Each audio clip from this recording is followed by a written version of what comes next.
Hello everyone, welcome back to my channel. I hope आप सभी की प्रिपरेशन बहुत अच्छी चल रही होगी। तो सबसे पहले मैं आप लोगों को थैंक यू बोलना चाहूँगी कि अब हमारे चैनल पर 7K सब्सक्राइबर्स हो गए हैं।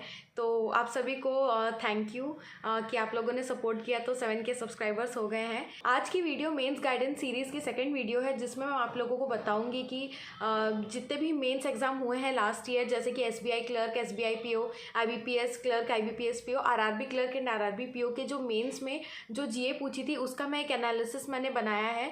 तो इससे आप लोगों को एक आइडिया हो जाएगा। जैसे जीए में नेशनल न्यूज़ होता है, इंटरनेशनल न्यूज़ होता है, स्टेट रिलेटेड न्यूज़ होता है, स्पोर्ट्स के न्यूज़ होते हैं। तो इनमें से कौन से टॉपिक से कितने क्वेश्चंस पूछे हैं कौन से एग्जाम में। तो इससे क्या होगा कि आपको एक रफ आइडिया हो जाएगा वेटेज का क्वेश्चंस का कि सबसे इंपॉर्टेंट टॉपिक कौन सा है, कौन सा टॉपिक आपको बिल्कुल भी स्किप नहीं करना है, या फिर ऐसे कोई टॉपिक्स है जिनको आप स्किप कर सकते हो। तो आपको एक रफ आइडिया हो जाएगा। तो इनमें से जो है मैंने IBPS clerk and IBPS PO के मेंस दिए हैं and RRB clerk and RRB PO के मेंस दिए हैं। SBI clerk and SBI PO के मेंस का जो डाटा मुझे मिला है, जैसे क्वेश्चंस आते हैं, जैसे ही आप एग्ज़ाम देकर आते हो, मेमोरी बेस्ड जो क्वेश्चंस होते हैं, उस डाटा के हिसाब से मैंने ये टेबल बनाया है। तो इस टेबल पे मैंने टॉपिक वाइज सब कुछ सेग्रीगेट कर दिया है कि कितने क्वेश्चंस कौन से टॉपिक से पूछे कौन से एग्जाम में। मैंने एक और चार्ट बनाया है जिसमें मंथ वाइज भी मैंने सेग्रीगेट किया है। इससे आप लोगों को एक रफ आइडिया हो जाएगा कि एग्जाम से कितने महीने पहले तक का क्वेश्चंस पिछले साल पूछा है। तो इससे आप अपना भी प्लान कर सकते हो कि आपको 5 मंथ्स का पढ़ना है या 6 मंथ्स का पढ़ना है, 4 मंथ्स का पढ़ना है। तो इससे भी आपको एक रफ आइडिया हो जाएगा। सो वीडियो में आगे बढ़ने से पहले मैं एक चीज़ बोलना चाहूँगी। ये वीडियो बनाने के लिए बहुत मेहनत लगी है। पूरा डाटा कलेक्ट करके उसको फिर सेग्रीगेट करना, टेबल बना के और फिर वीडियो रिकॉर्ड करना, तो थोड़ी मेहनत लगती है। तो आप लोग प्लीज़ मेरे चैनल को ज़रूर सब्सक्राइब करिएगा। मुझे बहुत खुशी होगी कि आप मेरे हार्डवर्क को एक्नॉलेज कर रहे हो। एंड अगर आप लोगों को मेरी वीडियोस पसंद आ रही तो आप कमेंट करके ज़रूर बताना कि आपको मेरी वीडियोस से हेल्प हो रही है। एंड ये वीडियो अगर आपको पसंद आती है तो लाइक ज़रूर करिएगा। आगे बने रहिएगा मेरे चैनल पर, बहुत अच्छी वीडियोस आने वाली है मेंस गाइडेंस सीरीज़ के लिए। इसमें मैं आपको सब कुछ बताने वाली हूँ कि कैसे मॉक टेस्ट को आपको मेंस के कैसे आपको अप्रोच करना है, कैसे एनालाइज करना है, क्या आप स्ट्रैटेजी रख सकते हो अगर आप बिगिनर हो मेंस के लिए, या फिर आप रिपीटर हो तो मेंस के लिए आपकी क्या स्ट्रैटेजी होनी चाहिए। तो सब कुछ मैं एक एक वीडियो करके बताऊंगी। अभी ये सिर्फ सेकंड वीडियो है, आगे और भी वीडियोस आने वाली है। तो प्लीज़ मेरे चैनल को सब्सक्राइब करिएगा। तो चलिए वीडियो में आगे बढ़ते हैं। तो वीडियो में आगे बढ़ने से पहले मैं आप लोगों को एक इंपॉर्टेंट बात बोलना चाहूँगी। आप में से कई स्टूडेंट्स होंगे जो RBI असिस्टेंट 2023 एग्जाम को टारगेट कर रहे होंगे। तो आप लोगों के लिए एक बहुत ही अच्छी अपॉर्चुनिटी है। ऑलिव बोर्ड जो है लाइव मॉक टेस्ट कंडक्ट कर रहे हैं। ये वीकली अपने वेबसाइट पर लाइव मॉक टेस्ट कंडक्ट करते रहते हैं एंड ये कम्प्लीटली फ्री है। तो ये बहुत ही अच्छी अपॉर्चुनिटी है। मैं हाईली रिकमेंड करूँगी कि आप ये फ्री मॉक टेस्ट को ज़रूर से जाकर दीजिएगा। तो ये बहुत ही अच्छी अपॉर्चुनिटी है, क्योंकि इससे आपको पता चलेगा कि पेपर का लेवल क्या है, कैसा पेपर आता है, क्या लेवल है उसका, कि आपको पता चलेगा कि आप अभी करंट सिनेरियो में कंपटीशन में कहाँ स्टैंड कर रहे हैं। इसका जो लिंक है मैं नीचे डिस्क्रिप्शन बॉक्स में ऐड कर दूंगी। एंड मैं एक चीज़ और रिकमेंड करूँगी, आप उनके वेबसाइट पे एक बार मॉक टेस्ट से गो थ्रू ज़रूर हो जाइएगा। एंड उनकी जो वेबसाइट पे ई बुक्स भी अवेलेबल है, आप उसको भी एक बार ज़रूर से चेकआउट करिएगा। ये चीज़ मैंने अपने प्रीवियस वीडियोज़ में भी मैंशन की है उनकी ई बुक्स के बारे में। उनका भी कंटेंट बहुत अच्छा होता है। तो जो मैंने लिंक मेंशन की हुई है डिस्क्रिप्शन बॉक्स में, अगर आप उस पर क्लिक करते हैं तो आपको ऐसा इंटरफेस मिलेगा। तो आप जो है यहाँ पे सीधे ज्वाइन पर क्लिक करके सीधे वो मॉक टेस्ट को अटेम्प्ट कर सकते हैं। तो अगर आप लोगों को ये मॉक टेस्ट देनी है तो आप नीचे जो डिस्क्रिप्शन बॉक्स में एंड कमेंट बॉक्स में लिंक दी हुई है उस पर आप क्लिक करके डायरेक्टली यहाँ पर आकर मॉक टेस्ट दे सकते हो। तो अब मैं आप लोगों को बताती हूँ लास्ट ईयर का एनालिसिस जनरल अवेयरनेस का, कि कौन से टॉपिक से कितने क्वेश्चंस आए थे, किसकी वेटेज ज़्यादा लग रही है, किसके कौन सी टॉपिक्स को आप स्किप कर सकते हैं। तो जैसे कि आप यहाँ पर देख सकते हो, बैंकिंग अवेयरनेस जो ये मैंने लिखी हुई है, बैंकिंग अवेयरनेस, ये करंट बैंकिंग अवेयरनेस है। ये स्टैटिक बैंकिंग अवेयरनेस नहीं है। स्टैटिक बैंकिंग को मैंने यहाँ पे अलग से मेंशन किया हुआ है। तो बैंकिंग अवेयरनेस में RRB क्लर्क में 4 क्वेश्चंस आए थे, इकोनॉमी में 2 क्वेश्चंस आए थे। ये आप डायरेक्टली देख सकते हैं। इसका जो PPT का PDF है मैं कोशिश करूँगी जल्द से जल्द अपने टेलीग्राम चैनल पर शेयर करने के लिए। तो टेलीग्राम चैनल की जो लिंक है मैं नीचे डिस्क्रिप्शन बॉक्स में अटैच कर दूँगी।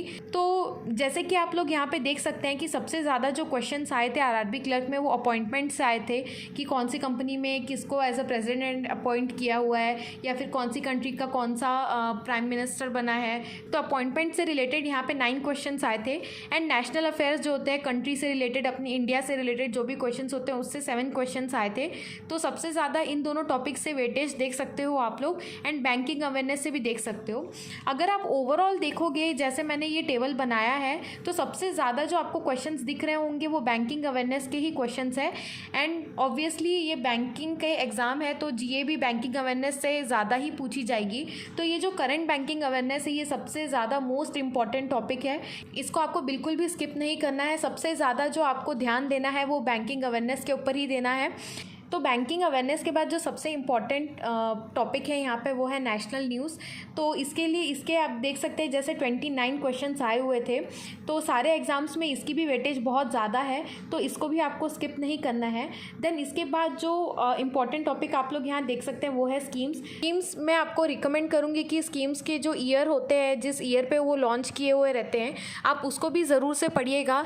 उसके जो कई जैसे स्कीम्स होते हैं, स्वनिधि स्कीम एंड बहुत सारे ऐसे स्कीम्स होते हैं जो गवर्नमेंट लॉन्च करती है, तो उसके भी फुल फॉर्म्स होते हैं। उससे भी रिलेटेड कई बार क्वेश्चंस आते हैं कि रिसेंटली गवर्नमेंट ने ये स्कीम लॉन्च की थी, तो इसका जो इस स्कीम में जो ए है वो क्या डिनोट करता है, तो उसके फुल फॉर्म्स भी आपको याद रखना बहुत ज़रूरी है। एंड कई बार पूछता है कि ये स्कीम जो है किस चीज़ से रिलेटेड है, एग्रीकल्चर से रिलेटेड है या फिर रूरल एरिया से रिलेटेड है। तो आपको वो जो स्कीम्स है उस पर थोड़ा अच्छे से पढ़ना है कि उसका थोड़ा आप डिटेल ज़रूर पढ़ लीजिएगा कि कौन से ईयर में लॉन्च हुआ है, किस चीज़ से रिलेटेड है।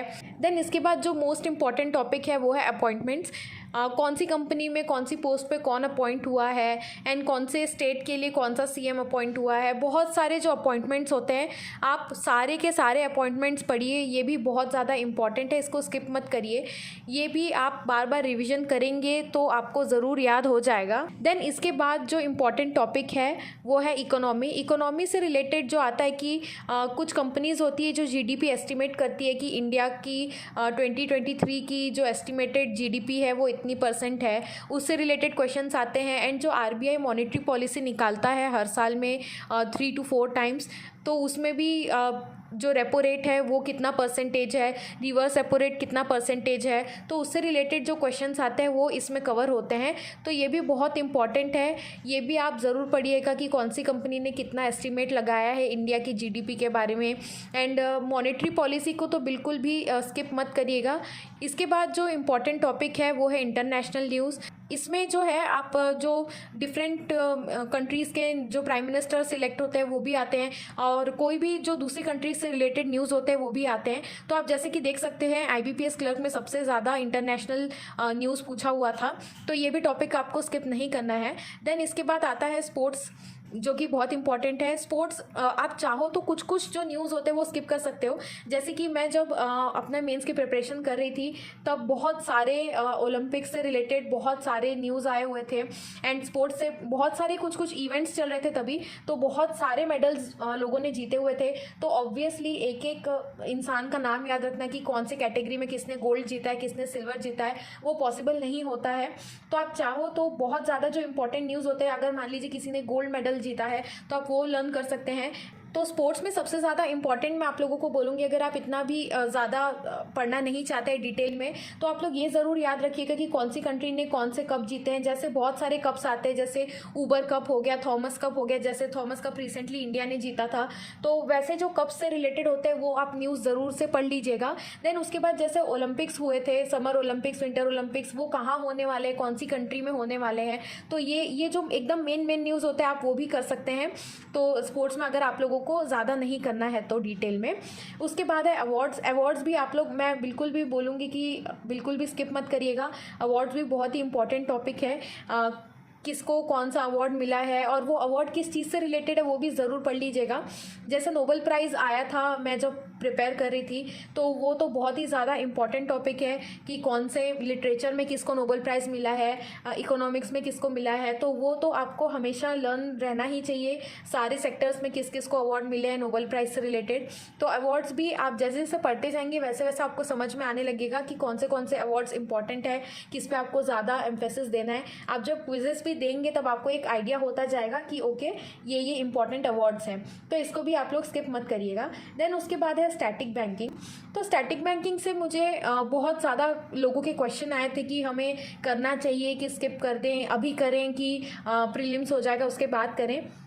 तो मैं अपना पर्सनल एक्सपीरियंस आप लोगों को बताऊं तो मैंने जब आरआरबी पीओ मेंस का मेरा रिज़ल्ट आ गया था कि मैंने मेंस निकाल लिया है, अब मेरे को इंटरव्यू जब शेड्यूल हो गया था कि अब इंटरव्यू देने जाना है, तब मैंने स्टैटिक बैंकिंग की प्रिपरेशन स्टार्ट करी थी। उसके पहले मैंने 2021 में भी मेंस दिया है, उसके पहले भी जितने भी मेंस दिए थे मैंने स्टैटिक बैंकिंग बिल्कुल भी नहीं पढ़ा था, मैंने सिर्फ और सिर्फ इंटरव्यू के टाइम पर पढ़ा था। पर ये चीज़ का जो एडवांटेज है, मैं जब IBPS पीओ मेंस देने के लिए गई थी तब मुझे ये चीज़ दिखी कि मैंने जब स्टैटिक बैंकिंग पढ़ा तो उससे बहुत सारे मेरे कॉन्सेप्ट्स क्लियर हो गए थे, बहुत सारे वर्ड्स मुझे समझ आने लगे थे कि रेपो रेट क्या होता है, SLR क्या होता है, जो भी रेट्स दिए रहते हैं मॉनेटरी पॉलिसी में वो सब क्या होता है, उसके क्या मायने हैं, एंड जो भी बैंकिंग से रिलेटेड जो क्वेश्चंस आते हैं ना वो मेरे पूरे क्लियर हो गए थे। जैसे कि आप लोग देख सकते हैं कि बैंकिंग से रिलेटेड 73 क्वेश्चन, सबसे ज़्यादा बैंकिंग से ही रिलेटेड क्वेश्चंस आते हैं करंट बैंकिंग से। तो वो जो न्यूज़ है ना आपको इसकी वजह से अच्छे से समझ में आने लगेगा। तो मैं ये रिकमेंड करूँगी कि अगर आप लोगों के पास अभी टाइम है तो डेली हाफ एन आवर इसको दे सकते हो। ज़्यादा टाइम देने की ज़रूरत नहीं है कि रोज़ 2-3 घंटा पढ़ रहे हैं, इसकी कोई ज़रूरत नहीं है। डेली आप हाफ एन आवर भी देंगे तो भी काफ़ी है। इसका एडवांटेज यही है कि अगर इससे क्वेश्चंस पूछ लेता है तो ऑब्वियसली आपके बेनिफिट में ही होगा। जैसे देखिए सारे एग्जाम्स में उतने क्वेश्चंस पूछा नहीं है, पर आरआरबी पीओ में 6 क्वेश्चंस पूछा है, जो कि बहुत बड़ा नंबर होता है। तो ये आपके बेनिफिट में ही होगा, पढ़ाई लॉस तो होगी नहीं आपकी, आपका करंट बैंकिंग अच्छे से ही समझ में आने लगेगा। हाँ, अगर आप लोगों के पास अभी टाइम मैनेज नहीं कर पा रहे हो, मेंस की पढ़ाई कर रहे हो, आप बिल्कुल टाइम नहीं निकाल पा रहे हो, तो ठीक है वीकेंड में एक बार 1 घंटा निकाल लीजिए, फिर रीड कर लीजिए। नहीं तो बिल्कुल नहीं हो पा रहा तो आप स्किप कर लीजिए, प्रीलिम्स के बाद आप थोड़ा रोज़ पढ़ लीजिएगा। तो ये था स्टैटिक बैंकिंग का पोर्शन। इसके बाद जो है स्टेट से रिलेटेड न्यूज़ भी बहुत ज़्यादा इंपॉर्टेंट है, इसको मैंने बहुत अच्छे से पढ़ा था, मुझे अच्छे से याद है। मैंने अपने नोट्स जो बनाए हुए थे, मैंने स्टेट्स के लिए अलग अलग स्टेट्स के लिख कर मैंने नोट्स बनाए हुए थे। अगर आप लोगों को मेरे नोट्स देखने हैं, मैंने लास्ट ईयर अपने GA के नोट्स कैसे बनाए थे, तो आप लोग मुझे कमेंट करके ज़रूर बताइएगा। मैं उसके ऊपर अगर आप लोगों को लगता है कि आपको देखना है तो फिर मैं वीडियो ज़रूर बनाऊँगी, एक शॉर्ट वीडियो, जिसमें मैं दिखा दूँगी कि मैंने कैसे अपने GA के नोट्स बनाए थे, कितने डिटेल में थे और कौन से टॉपिक्स पे मैंने नोट्स बनाए थे। तो देन इसके बाद आता है इम्पॉर्टेंट डेज। इम्पॉर्टेंट डेज जो है आप चाहो तो स्किप कर सकते हो, उतने ज़्यादा क्वेश्चंस नहीं आते हैं। उसके बाद है डिफेंस से रिलेटेड भी जो न्यूज़ है आप चाहो तो स्किप कर सकते हो, ये भी मैंने स्किप नहीं किया था। जैसे INS विक्रांत के ऊपर न्यूज़ आई थी पिछले साल, तो उसको भी मैंने डिटेल में पढ़ा था। तो अगर वैसी कोई बहुत ही ज़्यादा इंपॉर्टेंट न्यूज़ आती है डिफेंस से रिलेटेड एकदम, तो उसको आप स्किप मत करिएगा, वरना चाहो तो आप इसको स्किप कर सकते हो। मैंने तो नहीं किया था। साइंस एंड टेक मैंने स्किप किया था, मैंने ज़्यादा इसके ऊपर एम्फेसिस नहीं दिया था। बुक्स से रिलेटेड कोई क्वेश्चन नहीं आया, पर मैं पढ़कर गई थी, जितने भी बुक्स थे, जितने भी ऑथर्स थे, मैं पढ़कर जाती थी। मैंने कभी स्किप नहीं किया। तो ये एनालिसिस देखकर मैं बोलती हूँ कि ओके आप चाहो तो ये भी आप इसको स्किप कर सकते हो। उसके बाद है ऑबिचुअरीज़ भी मैंने बहुत ही इंपॉर्टेंट जो ऑबिचुअरीज़ होती, जो बहुत ही ज़्यादा इंपॉर्टेंट पर्सन थे, उनको मैं पढ़ के जाती थी, बाकी मैं स्किप कर देती थी। तो आप चाहो तो इसको भी स्किप कर सकते हो, पर एकदम ही इंपॉर्टेंट जो पर्सन्स होते हैं उनको स्किप मत करिएगा। मतलब मैं ओवरऑल में आप लोगों को यही चीज़ बोल रही हूँ कि अगर आप जैसे ऑबिचुअरी स्किप करें तो जो एकदम ही इंपॉर्टेंट पर्सनालिटीज़ होते हैं, जिनको बहुत ज़्यादा रिनोन्ड पर्सनालिटीज़ होते हैं, उसको आप एक बार पढ़ ज़रूर लीजिएगा कि उससे रिलेटेड जो न्यूज़ होते हैं वो ज़रूर पढ़ लीजिएगा।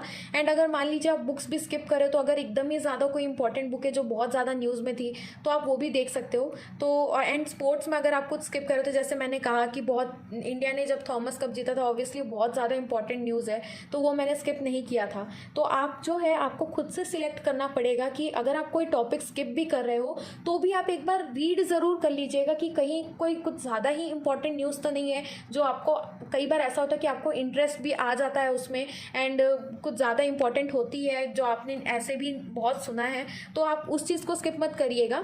एंड एब्रीविएशंस जो है अभी आजकल बहुत ज़्यादा मेंस में आने लगे हैं, तो जैसे कोई भी आप न्यूज़ पढ़ रहे हो, कोई भी हो, भले अफेयर्स क्लाउड हो, हिंदू का हो, तो उसमें जो न्यूज़ में कुछ टर्म्स आते हैं, एब्रीविएशंस आते हैं, तो आप उसका फुल फॉर्म ज़रूर से पढ़ लीजिएगा, क्योंकि न्यूज़ से रिलेटेड ही एब्रीविएशंस आते हैं। जो न्यूज़ में थे, मान लीजिए कोई भी टर्म है तो उससे ही रिलेटेड आपको उसका एब्रीविएशन पूछता है, तो कोई भी एब्रीविएशन को स्किप मत करिएगा, उसका फुल फॉर्म ज़रूर पढ़ लीजिएगा। मैंने अपने नोट्स में जो भी करंट न्यूज़ में जो भी एब्रीविएशंस आते थे उसको मैं एक पेज में लिखकर उसका फुल फॉर्म लिखकर मैं उसको याद कर लेती थी। तो ये था टॉपिक वाइज एनालिसिस, मैंने आपको बता दिया है। एक और चीज़ जो यहाँ पे आप देख सकते हो, रैंक्स एंड रिपोर्ट्स, ये भी मैंने बहुत ज़्यादा पढ़ा था एंड इससे भी बहुत ही कम क्वेश्चंस आए हैं, तो मैं तो नहीं बोलूँगी कि आप इसको स्किप करो। अब ऐसा ज़रूरी तो है नहीं कि अगर एक दो क्वेश्चन ही आए हैं तो आप उन सबको स्किप करके जैसे ऊपर 29 क्वेश्चंस 14 क्वेश्चंस आए उसी को करो, वैसा मैं नहीं बोलूँगी। तो रैंक्स एंड रिपोर्ट्स भी मैं ये नहीं बोलूँगी कि आपको स्किप करना चाहिए, आप पढ़ना चाहो तो पढ़ लीजिए। मेरी तरफ से मैं रिकमेंड ये नहीं करूँगी इसको स्किप करने के लिए। एमओयूज़ भी आप स्किप मत करिए, जो कंट्रीज़ के बीच में एमओयूज़ होती है उसको भी स्किप मत करिएगा। एंड बाकी तो मैंने सब कुछ टॉपिक्स इसमें कवर कर दिया है। अब ये जो मैंने जैसे पहले बता दिया आपको टॉपिक वाइज एनालिसिस, अब मैं आपको मंथ बेस्ड एनालिसिस भी बता दूंगी कि कौन से एग्ज़ाम में कितने मंथ्स का जीए पूछा हुआ है। तो मैंने जैसे यहाँ पे डेट ऑफ एग्ज़ाम्स मेंशन किए हुए हैं कि आरआरबी क्लर्क का 1 अक्टूबर को हुआ था, ये रेस्पेक्टिव डेट्स मैंने मेंशन किए हुए हैं। तो आरआरबी क्लर्क में जो सबसे ज़्यादा क्वेश्चंस पूछे थे मेंस में, तो वो था मई मंथ से 16 क्वेश्चंस, जैसे कि यहाँ पे आप देख सकते हो। उसके बाद जून से 1 क्वेश्चन, जुलाई से 2 क्वेश्चंस। तो आप जैसे देख सकते हैं कि अक्टूबर में पेपर था, तो सितंबर, अगस्त, जुलाई, जून, मई, तो अप्रॉक्सीमेटली इसमें 4 मंथ्स पहले का जो जीए है वो सबसे ज़्यादा पूछा हुआ है यहाँ पे। एसबीआई क्लर्क का पेपर जनवरी में था, तो सबसे ज़्यादा क्वेश्चंस इसमें जो आए हैं सितंबर से आए हैं, तो अक्टूबर, नवंबर, दिसंबर, तो ये भी 4 मंथ्स अप्रॉक्स 4 मंथ्स पहले का सबसे ज़्यादा इसमें पूछा हुआ है। देन उसके बाद अक्टूबर में सबसे ज़्यादा जो क्वेश्चन है वो पूछा हुआ है। नवंबर से एक भी क्वेश्चन नहीं पूछा हुआ है। आईबीपीएस क्लर्क का पेपर अक्टूबर में था एंड इसमें सबसे ज़्यादा जो क्वेश्चंस आए हैं वो जुलाई मंथ से आए हैं। इसका मतलब है अगस्त, सितंबर, 3 मंथ्स पहले, अप्रॉक्स 3 मंथ पहले के मंथ से जो क्वेश्चन है वो सबसे ज़्यादा आए हुए हैं। देन उसके बाद जो आया है जून से आया है, देन उसके बाद अगस्त से सबसे ज़्यादा क्वेश्चन आए हैं। आरआरबी पीओ का पेपर सितंबर मंथ में था एंड सबसे ज़्यादा जो क्वेश्चंस आए हैं वो मई मंथ से आए हैं। मींस अप्रॉक्सीमेटली इसमें भी 4 मंथ्स पहले का सबसे ज़्यादा जीए पूछा हुआ है। इसके बाद है एसबीआई पीओ का पेपर मैंने मेंस नहीं दिया था, तो ये जो है मैंने डाटा एक गाइडली की पीडीएफ से मैंने ये वाला डाटा लिया है। तो मैंने तो दिया नहीं था, तो मैंने उसी डाटा से मैंने ये टेबल बनाया है। तो एसबीआई पीओ का जो पेपर था वो 30 जनवरी को था एंड जो सबसे ज़्यादा क्वेश्चंस पूछा है वो है दिसंबर 18 से पूछा है एंड उसके बाद नवंबर से पूछा हुआ है। इसका मतलब जस्ट जो सबसे पास में जो मंथ था दिसंबर एंड नवंबर, उससे पूछा है, एकदम करंट मंथ से ही पूछा है। बाकी जैसा पैटर्न फॉलो हो रहा था कि 4 मंथ्स पहले, 3-4 मंथ्स पहले के जो मंथ से सबसे ज़्यादा पूछा है, वैसा इसमें नहीं हुआ था। इसमें करंट मंथ से सबसे ज़्यादा पूछा था। देन है आईबीपीएस पीओ का मेंस, उसका देख सकते हो जैसे नवंबर में पेपर था, तो सितंबर, अक्टूबर जो कि रीसेंट मंथ्स है, एकदम ज़्यादा ही रीसेंट मंथ्स है, उसी से क्वेश्चन सबसे ज़्यादा पूछा हुआ है। तो ऑफकोर्स ये ईजी तो होगा ही, क्योंकि लोग ऐसा ही एक्सपेक्ट करते हैं। आपने जितनी भी स्ट्रैटेजीज देखी होगी, मैंने भी स्ट्रैटेजीज देखी थी, तो उसमें सब यही रिकमेंड करते हैं, अगर मान लीजिए आपका अगस्त में मेंस है तो जुलाई में सबसे ज़्यादा आपको इंपॉर्टेंस देना है, देन जून का आपको इंपॉर्टेंस देना है, देन मई का देना है। मीन्स डिक्रीजिंग ऑर्डर में जो सबसे रीसेंट मंथ होता है उसमें आपको सबसे ज़्यादा ध्यान देना होता है। पर ये जो है ये सीक्वेंस ये सारे एग्जाम्स ने तोड़ दिया। ये सारे एग्जाम्स में देख सकते हो जैसे अक्टूबर में पेपर था पर मई के सबसे ज़्यादा क्वेश्चंस आए, 16 क्वेश्चंस तो बहुत ज़्यादा होते हैं। एसबीआई क्लर्क में जनवरी में पेपर है बट फिर भी सबसे ज़्यादा क्वेश्चंस जो है वो सितंबर मंथ से आए। तो जैसे कि अगर मान लीजिए आप लोगों का अक्टूबर में पेपर है, तो अगर आप मान लीजिए जून से स्टार्ट करते हैं, जून, जुलाई, अगस्त, सितंबर, ये 4 मंथ्स अगर आप करते हैं, तो ऐसा बिल्कुल भी मत सोचिएगा कि जून का सबसे ज़्यादा मैं अच्छे से पढ़ूंगा एंड सितंबर का थोड़ा मैं ऊपर से पढ़ लूँगा, बिल्कुल नहीं। ये चारों मंथ्स अगर आप पढ़ रहे हैं तो ये चारों मंथ्स को आपको इक्वली डिस्ट्रीब्यूट करना, इक्वल इंपॉर्टेंस देना है। जितने अच्छे से आप जून, जुलाई का पढ़ रहे हैं उतना ही अच्छे से आपको अगस्त, सितंबर का भी पढ़ना है। तो मेरा जो फाइनल वर्डिक्ट है वो यही है कि आपको 5 मंथ्स का जीए पढ़ना चाहिए एंड 5 मंथ्स में सारे के सारे मंथ्स को इक्वल इंपॉर्टेंस देनी है। अगर आप 5 मंथ्स का जीए पढ़ रहे हैं तो 5 मंथ्स को इक्वल इंपॉर्टेंस आपको देनी है। देन एक और चीज़ है जिसके लिए मुझे बहुत ज़्यादा कमेंट्स आते हैं कि स्टैटिक जीके का क्या करना है। स्टैटिक जीके मैंने बिल्कुल नहीं पढ़ी है। ये जितने भी मैंने 1 ईयर में प्रिपरेशन की है, मैंने कभी एक भी क्वेश्चन इसका नहीं पढ़ा है। आप चाहो तो मैं एकदम ईजिली आपको बोल रही हूँ, आप स्किप कर सकते हो। इसमें आप टाइम वेस्ट मत ही करिएगा। कुछ एक दो क्वेश्चंस के लिए आप इसके ऊपर ध्यान मत दीजिए। इससे अच्छा है कि आप स्टैटिक बैंकिंग में ज़्यादा ध्यान दे दीजिए, स्टैटिक जीके पर ध्यान मत दीजिए, वो आपका टाइम वेस्ट ही करेगा। उससे अच्छा है आप अपना वो जो एनर्जी एंड आपका टाइम है आप क्वांट्स एंड रीजनिंग में लगा सकते हो। तो ये था जीए का एनालिसिस। एंड अगर आपको मेरी जो मेंस का जो स्ट्रैटेजी था, जो मेरा पर्सनल स्ट्रैटेजी था मेंस एग्ज़ाम क्लियर करने का, वो देखना है तो मैंने रिसेंटली ही उस पर वीडियो अपलोड की है, आप ज़रूर से जाकर देखिएगा। तो आज के लिए बस इतना ही। अगर आपको ये हेल्पफुल लगती तो कमेंट करके ज़रूर बताइए। तो मिलते हैं नेक्स्ट वीडियो में, तब तक के लिए बाय बाय।